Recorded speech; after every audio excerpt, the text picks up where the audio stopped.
Un grupo de científicos en Toronto decidió intentar algo inusual: crear un fantasma y grabarlo todo.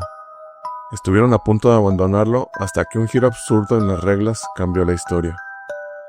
El ejercicio era simple: inventar un personaje entre todos, darle una historia sostenible y luego tratar de contactarlo. 8 personas se sentaron en una mesa de madera y comenzaron el juego. Para que todo tuviera validez científica, el grupo estableció una regla innegociable: no se podía usar a nadie que hubiera existido jamás. Tenían que fabricar un cascarón vacío. Y así nació Philip, un noble del siglo XVII con un rostro común, una vida y un pasado lleno de culpa. Aristócrata inglés, espía del rey Carlos II, atrapado en un matrimonio infeliz con una mujer llamada Dorotea. Incluso se inventaron más detalles sobre su tragedia. Según ellos, Philip se enamoró de una gitana llamada Margo, que fue acusada de brujería. Para no afectar su imagen, Philip decidió guardar silencio y Margo fue juzgada a la hoguera. Philip no soportó la culpa de su decisión, por lo que una noche se lanzó desde su castillo, muriendo al instante. Todo esto para darle más credibilidad a la historia. Incluyeron errores a propósito en la biografía de Philip, detalles sobre su hogar y fechas que no coincidían con la realidad del siglo XVII.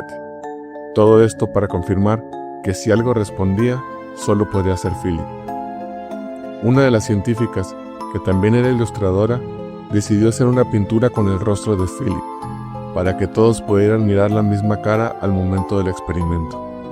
Cada uno de estos elementos fue construido palabra por palabra por la imaginación colectiva. Convirtieron una habitación común en su laboratorio y comenzaron a practicar meditación, concentrándose intensamente en la imagen de Philip. Todo esto para intentar contactarlo. Durante meses, además de la meditación, le hablaban como si estuviera junto a ellos, lo incluían en sus conversaciones y le hacían diferentes preguntas, pero no hubo respuesta alguna, solo un silencio absoluto. Los científicos comenzaron a entrar en crisis y empezaron a dudar de la teoría que estaban siguiendo o de que quizás ellos no tenían la capacidad necesaria para hacer un contacto. Estuvieron a punto de abandonar hasta que decidieron cambiar las reglas del juego. Si Philip era un aristócrata del siglo XVII, quizás no iba a responder en un laboratorio y seguramente sería mejor intentar contactarlo en un ambiente más familiar para él, como en una reunión social como las de su época. Cambiaron las luces, la mesa y hasta la decoración de las paredes, todo para hacer sentir más cómodo a Philip. Pusieron música para ambientarse y decidieron relajarse. Usaron otro tono para hablarle, ahora era un estilo más amigable, ligero y hasta bromeaban con él.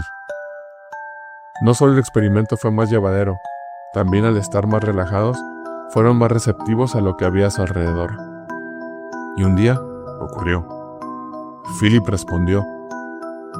Primero fueron vibraciones leves de algunos objetos y después un golpe seco sobre la mesa.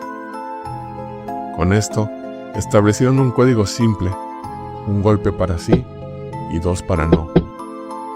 Pronto la confianza creció y la comunicación era más constante. La mesa se empezaba a deslizar por la alfombra y hasta se inclinaba en una pata para saludar a los presentes, llegando al punto donde algunos aseguran que la mesa alcanzó a separarse por completo del suelo. Y esto no fue una historia secreta o privada, todo ocurrió frente a las cámaras de la cadena City TV de Canadá. Los científicos demostraron las respuestas de Philip en vivo y los espectadores pudieron ver cómo había respuestas a las preguntas y cómo la mesa se movía de su lugar.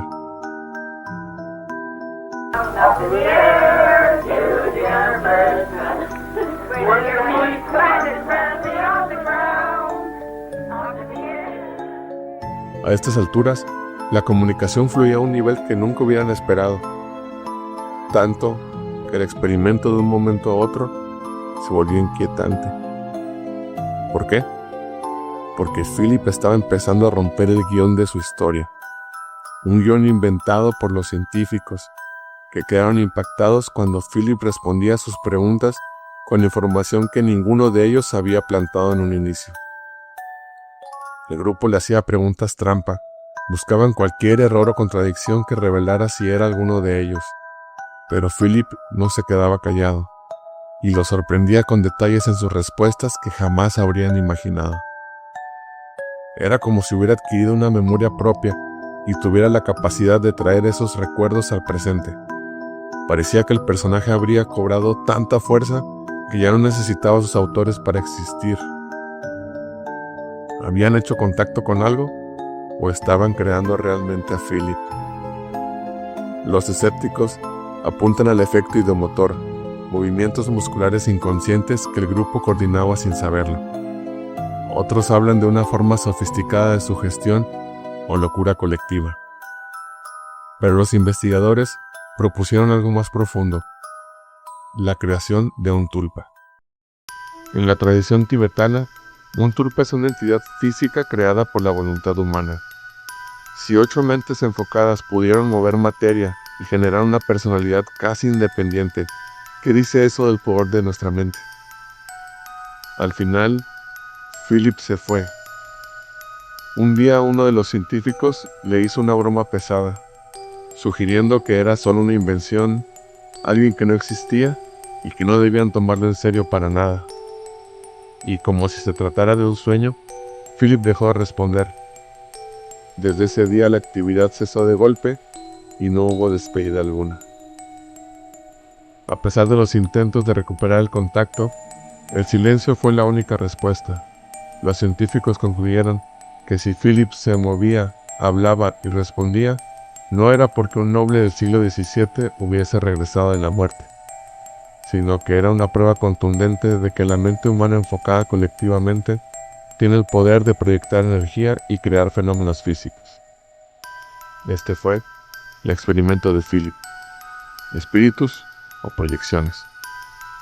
Cofre random.